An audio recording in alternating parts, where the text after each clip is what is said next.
Thanks for watching. Don't forget to like, comment, share and subscribe to Mufti Tariq Masood, famous scholar. آج لوگ چھوٹی چھوٹی باتوں پہ زبان سے کلمہ کفر نکال دیتے ہیں اور وہ سمجھتے ہیں کہ اس سے ہوگا کیا.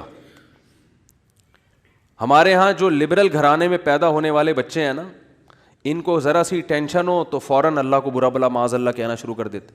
میں ایسے اللہ کو مانتا ہی نہیں ہوں. ایک خاتون کے میاں نے کہیں دوسری شادی کی بات کی, ان کی وہ کہہ دی, میں اس خاتون نے فوراً کہہ دیا کہ میں ایسے اسلام کو ہی نہیں مانتی جو مرد کو اجازت دیتا ہے دوسری شادی.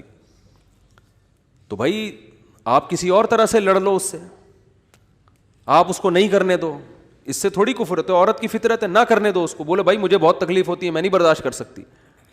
وہ فرض تھوڑی ہے کرنا, اجازت دی ہے نا اسلام نے. گن پوائنٹ پہ تھوڑی کہا کہ لازمی کرو. وہ تو میں گن پوائنٹ پہ لے کے بیٹھا ہوں, بندوقیں یہاں پہ ٹھا ٹھا کرو, ٹھیک ہے نا, وہ تو میرا ہیڈیک ہے نا, وہ اسلام کا تھوڑی ہے. تو بھائی یہ کہہ لو کہ نہیں کرو, مجھے تکلیف ہوتی ہے, جھوٹی موٹی کی بے ہوش ہو جاؤ, جھوٹی موٹی کی خودکشی کی دھمکیاں دے دو, ہاتھ پاؤں یوں کر لو اپنے تھوڑے سے, یوں عجیب سے کر لو. یہ ہوتا ہے سارے, یہ سب چل رہا ہوتا ہے مارکیٹ میں. کچھ بھی کر لو, اس سے آپ کافر نہیں ہوگی, کیونکہ عورت کو سوگن کی تکلیف ہونا نیچرل ہے. وہ نہیں چاہتی میرا میاں کسی اور کا ہو جائے. پھر اس میں خطرات بھی ہوتے ہیں, پتہ نہیں برابری کرے گا نہیں کرے گا. تو یہ رائٹ ہے. عورت, صحابیات کو بھی تکلیف ہوتی تھی. حضرت ابراہیم علیہ السلام نے جب دوسری شادی کی ہے تو آپ کی زوجہ کو, پہلی زوجہ کتنی نیک تھی, مگر ان کو بھی تکلیف ہوئی تھی. تو یہ تو نیچرل ہے. لیکن آپ اللہ پر آ جاؤ, اگر اللہ پہ اعتراضات شروع کر دو, اسلام پہ اعتراضات شروع کر دو, تو بھائی یہ اللہ سے آگے نکلنے کی کوشش ہو رہی ہے. پھر یہ کیا ہو رہا ہے, پھر اللہ نہیں بخش. دوسری تیسری شادی تو بہت دوسرا مسئلہ ہے. اللہ کہے گا تم نے مجھ پہ کیسے انگلی اٹھا دی ہے, مجھے کیسے غلط کہہ دیا. اور یہ آج کل بہت ہو رہا ہے, بات بات پہ کفر زبان سے نکال دیتے ہیں, غموں میں حوصلے چھوڑ دیتے ہیں. لوگ آ کے ملتے ہیں, یہ میرے ساتھ ٹینشن, یہ میرے ساتھ مسئلہ, یہ میرے ساتھ مسئلہ, پتہ نہیں اللہ کہاں ہے. ایک آدمی کے بچے کا انتقال ہوا, کہہ رہا یار اللہ کو میرا ہی بچہ مارنا تھا. بھائی تم کس کے مقابلے میں آ کے کھڑے ہو رہے ہو, خدا سے مقابلہ کر رہے ہو تم. تو یاد رکھو اللہ کی جو صفت ہے نا وہ ہے کبریائی, استغنا.